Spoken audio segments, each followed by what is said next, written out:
దేశానికి స్వతంత్రం వచ్చింది. ఈరోజు మనం స్వేచ్ఛగా బతుకుతున్నామంటే ఆయనే. కానీ ఈ రక్షణ కూడా ఇదంతా దేవుని వల్లే జరిగింది తప్ప మనుషుల వల్ల జరిగేది కాదు. ఆ రోజుల్లో ఆయన బైబిల్ చదివి అలాగే ఎవరి మీద కోపాలేదు. ఇల్లు కూడా మీరు పొరుగు వారిని ప్రేమించమని ఇవన్నీ దేవుడి దగ్గర నేర్చుకున్నది ఆయన. అక్కడ అన్ని మాటలన్నీ కూడా ఆ మాటలు గాంధీ గారు పలికిన మాటలన్నీ కూడా దేవుని వాక్యం నుంచి పలికారు తప్ప మరి ఆయన వచ్చిన బైబిల్ చదివారు ఆయన చక్కగా. అలాగే ఈ రోజు ఈ మందిరం నిలబడిందంటే ఎంతమంది కన్నీళ్ళు కార్చారు. మరి కన్నీళ్ళు ప్రార్థన చేసే ఎక్కడ దాటిపోలేదమ్మా. ఎంత ప్రార్థన కుటుంబంలో సమస్య వచ్చినా కన్నీళ్ళు ప్రార్థన, ఏ సమస్య వచ్చినా ఏ కష్టాలు వచ్చినా కన్నీటి ప్రార్థన. ఏసయ్య ఎక్కడ కూడా బైబిల్లో కన్నీటి ప్రార్థన దాటిపోలేదు. ఇసుకగా ప్రార్థన చేస్తే తన బతకలేదా? అది ఎంతో మంది అలాగా యువసోపాటు చుట్టుపక్కల దేశాలు నిర్ధారణకు వస్తే యుద్ధంలోనే యువసోపాటు ఇంత సైన్యాన్ని బట్టి జీవించే శక్తి నాకు సాలదయ్యా, మీరే నాకు దిక్కు అంటే ఆ రోజు యుద్ధంలో గెలవలేదా? ప్రతి విషయంలో కూడా కన్నీటి ప్రార్థనే.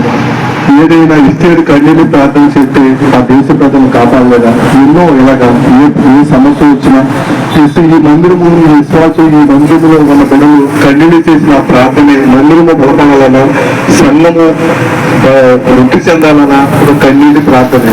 దేశ రక్షణ కొరకు ప్రార్థన చేస్తున్నారు, అనేక గ్రామం కొరకు ప్రార్థన చేస్తున్నారు. ఈ లోకంలో ఏదైనా మనకు పొందాలంటే ఒక కన్నీటి ప్రార్థన తప్ప మన వల్ల ఇది ఏమి కాదు. ఒక బిడ్డలు పరిస్థితులు బాగోవాలన్నా, కుటుంబంలో సమస్యలు బాగోవాలన్నా ఏదైనా సరే కన్నీటి ప్రార్థనే. ఆనాడు నా తండ్రి చేసిన కన్నీటి ప్రార్థనే ఈ రోజు నిలబడి 4 మాటలు చెబుతుందంటే సర్వాధ్యాన్ని లేచి నా తల్లి చేసిన కన్నీటి ప్రార్థనే ఈ రోజు ఒక 4 మాటలు చెబుతుందంటే అంతకు మించి నేను చెప్పేది ఏంటంటే విశ్వాసులుగా సాగుతూగా మీరు చేసిన కన్నీటి ప్రార్థనలే. ఏదైనా సరే ప్రార్థన ఆయుధం తప్ప వేరే దారి లేదని ఖచ్చితంగా ఈ రోజు నేను చెప్తాను. ఎన్నో కష్టాలు ఎన్నో ఇబ్బందులు నా జీవితంలో ఎదురైంది. ఎన్ని కష్టాలు వచ్చినా ఎన్ని ఇబ్బందులు వచ్చినా పరిస్థితి తెరవబడిపోయినా ఒకే ఒక ప్రార్థన, నువ్వే నాకు దిక్కు, నువ్వు తప్ప నాకు ఏ లోకంలో ఎవరూ లేరయ్యా, నువ్వే నాకు ఆదరణని చిన్న ప్రార్థన. అంతకు మించి చేసేది ఏమీ లేదు. ఏ పని అవ్వాలన్నా కన్నీటి ప్రార్థన. ఈ మాటలు దేవుడు దీవించిన ప్రార్థన. మనం త్వరగానే వచ్చినటువంటి రామరాజు గారికి మనందరి తరపున వందనాలు. మనకు కావాలి మన పరిచర్యలో నియోజకవర్గ స్థాయిలో జరుగుతున్న ఈ సేవలన్నింటిలో కూడా వారు తప్పకుండా ప్రార్థన చేస్తారు, సహాయ సహకారాలు అందిస్తారు. తప్పకుండా వారి కొరకు మీరందరూ మనంత ప్రార్థనలు చేస్తున్నాం. వారి చెరువుల కొరకు వ్యాపారాల కొరకు మనంత భారంగా ప్రార్థన చేయాలి. మేనేజర్ గారు వారు కొద్ది క్లోజింగ్ మాటలు చెప్పాక ముగించేద్దాం. ఎప్పుడో రామరాజు గారు ఎప్పుడో 7:30కు వచ్చేసారు. దేవుడు స్తోత్రం. మీ అందరికీ హ్యాపీ ఇండిపెండెన్స్ డే. ఈ రోజున మనకు స్వతంత్రం వచ్చింది, మనం స్వతంత్రంగా ఉన్నాం అంటే పూర్వీకులు మన పెద్దలు ఎంతో కష్టపడ్డారు. మామూలుగా ధనాన్ని సాయం చేశారు.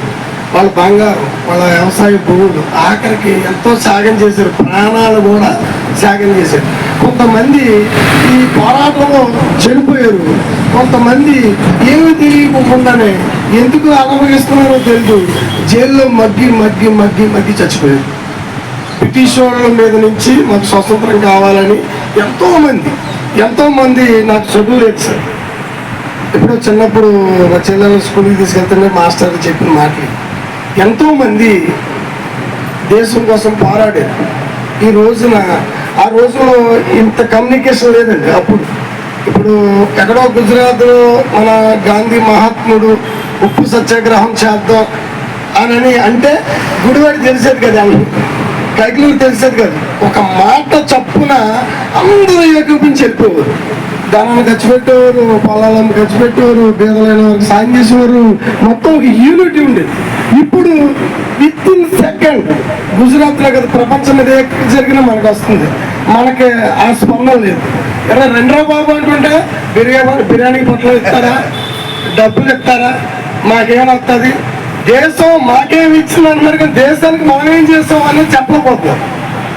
దేశం మనకేం చేసింది అని అంటాడు, కానీ దేశానికి మనం ఏం చేసాం, మనం ఏ రకంగా ఉపయోగపడ్డాం అని అన్నది ఎవరు గ్రహించట్లేదు. అంతా కూడా పక్కా కమర్షియల్ అయిపోయింది.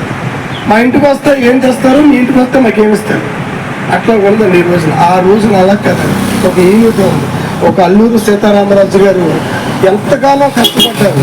ఆయన దేశం కోసం పోరాడారు. చిరస్థాయిగా భూమి ఉన్నంత వరకు, ఆకాశం ఉన్నంత వరకు, సూర్యుడు ఉన్నంత వరకు కూడా ఆయన యుక్త వయసు 27 సంవత్సరాలు చనిపోయారు. ఆయన దేశం కోసం ప్రాణం పెట్టాడు ఆయన. అలాగే మన గాంధీ మహాత్ముడు, అలాగే సుభాష్ చంద్రబోస్, చెప్పుకుని పోతే చాలా మంది ఉన్నారు. భక్తులైన వారికి ఎంతో మంది వాళ్ళ ధనాన్ని త్యాగం చేశారు, వాళ్ళ కష్టాన్ని త్యాగం చేశారు, వాళ్ళ శ్రమను త్యాగం చేశారు. భార్య బిడ్డలు విడిచిపెట్టి దేవుడి కోసం పోరాడి ఈ మనకి ఏమైనా సరే ఆ బానిసత్వంలో నుంచి మన వాళ్ళకేమీ సంబంధం లేదు. దేనికోసం ఆ రోజున అలా కష్టపడ్డారు కాబట్టి ఈ రోజున మనం స్వేచ్ఛగా ఉంటున్నాం. లేకపోతే బ్రిటిషుడు పని చేయరా అంటే పని చేయాలి, ఇంట్లో వాళ్ళది అంటే తోలు తీసేసావు. ఈ రోజున అత్తారింటికి వెళ్ళాలన్న యంత్రం, మనం సినిమాకి వెళ్ళాలన్న యంత్రం, చర్చికి వెళ్ళాలన్న యంత్రం, స్వతంత్రం అయిపోయాం మనం. నేను చెప్పేది ఒకటే, ఈ రోజున యావత్ భారతదేశానికి స్వతంత్రం వచ్చింది. ఈ రోజున క్రైస్తవం ఒక మాట అడుగుతుంది, నీ జీవితానికి స్వతంత్రం వచ్చిందా? నీ మనసుకి, నీ హృదయానికి స్వతంత్రం వచ్చిందా? లేకపోతే నువ్వు ఇంకా ఆ బానిసుడు, ఆ సాతానుడు బానిసత్వంలోనే నువ్వు ఉన్నావు. స్వతంత్రం వచ్చింది. గాంధీ మహాత్ముడు ఈరోజు చెప్పుకున్నాం, ఎంతో మంది మహాత్ముల గురించి చెప్పుకున్నాం. మనం స్వతంత్రం తీసుకొచ్చింది. ఈ రోజున క్రైస్తవమైన మనము స్వతంత్రులుగా బ్రతకగలుగుతున్నాము. ఇంకా సాతాను రుచిలోనే ఉన్నాం. అది ఎన్ని రకాలుగా మాయ చేస్తాడు. ఏ మాయలో మీరు పడిపోయారు, ఎక్కడ ఓడిపోయారు ఒకసారి సరి చేసుకోమంటూ ఇలాగా మన భావితరాల వారు కూడా స్వతంత్రులుగా ఉండాలి. ఒకటి, హృదయం వ్యాధి కలిగిన కపటం, అది హృదయం వ్యాధి, దాన్ని ఎవరు గ్రహించలేదు. క్రైస్తవులైన మనం అది ఎప్పుడు ఎవరిని మింగేదామని చూస్తున్నాడు. మెలకుగా ఉంటే అలాగే సార్ చెప్పినట్లుగా, అయ్యగారు చెప్పినట్లుగా రాబోయే కాలానికి ఈ ఏరియాలో, ఈ జిల్లాలో, ఈ 4 మండలాలు మేనేజర్గా నేను చెప్తున్నాను, బహుబలంగా పెద్ద దైవ సేవకుడు అవ్వాలి. ఈ రోజు నుంచి ప్రార్థన చేయాలి. మీరు ఏమీ తెలియదు అంటేనే ఆయన చాలా మెసేజ్ చెప్పారు. దాన్ని బట్టి ఆయన వందనాలు. ఆయన ఎంతో బిజీ షెడ్యూల్. మేము వెళ్ళి అడగగానే కాదనకుండా మరి ఆయన ఈ రోజు ఎమ్మెల్యే గారు ఉంటారు. అలాంటిది మన దగ్గరకు వచ్చినందుకు మనం ఎంతో పూర్వజన్మ సుకృతం అనుకోవాలి. ఎంతో అదృష్టవంతులు మనం. రాజుగారు అలాగే ప్రతిసారి మమ్మల్ని కొద్దిగా ఎన్నికట్టి చిన్నపిల్లలు, సార్ మేము మీ పిల్లలు మమ్మల్ని ప్రోత్సహించాలి, మీ ఆదరణ కావాలి, ఆ ప్రభుత్వం కూడా మనందరికి కావాలి. అలాగే హ్యాపీ ఇండిపెండెన్స్ డే. అదేనే అందరికీ వందనాలు. ఈ సమయం ఇచ్చిన అయ్యగారు కూడా వందనాలు. ఇంకొక మాట చెప్పి అయ్యగారితో సమయం వదిలేస్తారు. ఇక్కడ ఈయన ఓనర్ గారు, అదేనా, నేను మేనేజర్ అంటే ఏదో తెలబట్లు వేసుకుంటాం అనుకున్నాం. పాలేరుతనం చేస్తున్నాను ఇక్కడ, పాలేరుతనం. ఆయన ఓనర్ గారు, ఆయన ఏదో కాళ్ళ మీద కాలు వేసి కూర్చుంటాడు అనుకున్నా. ఒక 2 మనుషులు పని చేస్తున్నారు మన 3 రోజులుగా సార్. ఇంకో మనిషి ఎవరో అరాబాయ్ ఎవరో కొత్తగా చెప్పాలో కన్నా ఇలా తిరిగాడు. సార్ అయ్యా వందనాలు. ఒక లింగి పంచి కట్టుకుని, ఒక టీషర్ట్ కట్టుకుని, ఒక కూలి పని వాళ్ళగా ఆయన అంత పెద్ద స్థాయి అండి. ఆయన ఏంటో మనకు తెలుసు. ఒక కూలి మనిషిలాగా అబ్బాయి ఏంటి అబ్బాయి కొత్తగా వచ్చావా, అబ్బాయి ఇంకో భోజనం పట్ల ఇష్టం తావాలా అనుకున్నాను. నేను ఎలా తిరిగాడు ఈయన, నాకు గుర్తయిపోయింది. సార్ సార్ అంతగా తగ్గించుకున్న మనల్ని ఇంత గొప్ప వాళ్ళు అయ్యారు. మరి ఈ స్థాయికి నేను రావాలని కోరుకోండి, మీరు కూడా రావాలి. అవుతుందండి, ఇంత కష్టపడి చేస్తున్నారు సార్. ఈ సేవను దేవుడు ఒత్తిడి చేయదు కాక. ఒక రోజు ఏదో మాటల్లో మేము ఇలాగ ఆటోలో వెళ్తా ఇప్పటి నుంచి అనుకుంటున్నాం, సేవకులు అందరం కలిసి కూర్చోవడానికి ప్రత్యేకంగా గొప్పకి తొందరగా సడన్గా కూర్చోవాలంటే ఇబ్బంది అయిపోతుంది. ఏదన్నా స్థలం కోసం ఇప్పటి నుంచి ప్రార్థన చేస్తున్నాం, కుదరలేదని చెప్పి ఏదో అన్నాను. తనతో వెంటనే ఇక్కడ తీసుకొచ్చి తాళం తీసి చూపించాడు. చూపించేసి కూర్చోరా రైట్ చూపించేసి కనుగొస్తుందా మీకు అన్నాడు. ఇదేమైంది పోయింది, ఇది ఆనందం ఎందుకు రాదన్నా. అలా ఇచ్చేసి ప్రార్థన చేసేయండి, మీరు సాధన చేసుకుని ఇది మీరు వాడుకోండి మీదని చెప్పి కాగితాలు కూడా అయిపోయినాయి, రాసేసాడు. దేవునికి స్తోత్రం. అయిపోయింది. అది కూడా బేరం ఆడుతున్నాడు. 4 మండలాల పాస్తులు ఎంత ఇస్తారో నేను ఒక్కనే చెప్తా. అది సంగతి, అది వాగ్దానం అయిపోయింది. ఓకే, ఆ సందర్భంగా మనకి ఈ రకంగా మరి తిమోతి గారి ద్వారా ఏర్పాటు చేసి ఇవన్నీ చేశాడు. సరే, ఎప్పటి నుంచో మేనేజర్ పోస్టు యూపీఎఫ్ పెట్టిన కాడి నుంచి ఖాళీగా నుంచా, నాకు ఎవరో దొరకట్లా సరైన క్యాండిడేట్. ఇంకో కొన్ని పోస్టులు ఉన్నాయి, అవి అలాగే ఉన్నాయి. అంటే అవి నేనే చేసుకుంటున్నా, ఇక ఏం చేస్తాం మీరు? ఆయన చెప్పాడే అన్ని పనులను. ఇప్పుడేమో ఇవాళేమో ఇలా ఇలా కనపడుతున్నాను, నిన్న ఎలా కనపడ్డాను? గోసి బిగించేసి ఆ రాత్రి ఈ వెల్డింగ్ చేసేవాడికి ఎవరన్నా కూలోని పెట్టనంటే, కానీ నీకెందుకు నేనే కూలోని అని చెప్పి వాడికి అందిస్తుంటే ఈయన వచ్చాడు. ఈయన వచ్చి ఇదేంటే అన్నాడు. కాబట్టి అలాగే మరి మిగిలిన విషయాలన్నింటిలో కూడా దేవుడు మనకు తోడుగా. సరే, ఇప్పుడు మనం ఒక ఆలోచన వచ్చి ఆయన్ని మేనేజర్గా పెట్టడం జరిగింది. ఇంకా మిగిలిన కొన్ని కార్యక్రమాలను అవన్నీ కూడా మేనేజర్ పెట్టిన తర్వాత ఇప్పటికీ నాకు తెలిసి యూపీఎఫ్ తరఫున 12,000 రూపాయలు ఇచ్చాడు ఎవరికన్నా కానీ ఆయన. అంటే ఇబ్బందుల్లో ఉన్నవారు ఒక సేవకుడికి 5,000 ఇచ్చాడు. ఇంకొక సంఘంలో కుర్రోడు చచ్చిపోతే వాళ్ళకి ఒక 5,000 ఇచ్చాడు. ఇంకొకరికి ఎవరికో 2,000 ఇచ్చాడు. ఇంకొకరికి ఇచ్చావు, నాకు తెలియదు ఆ సంగతి.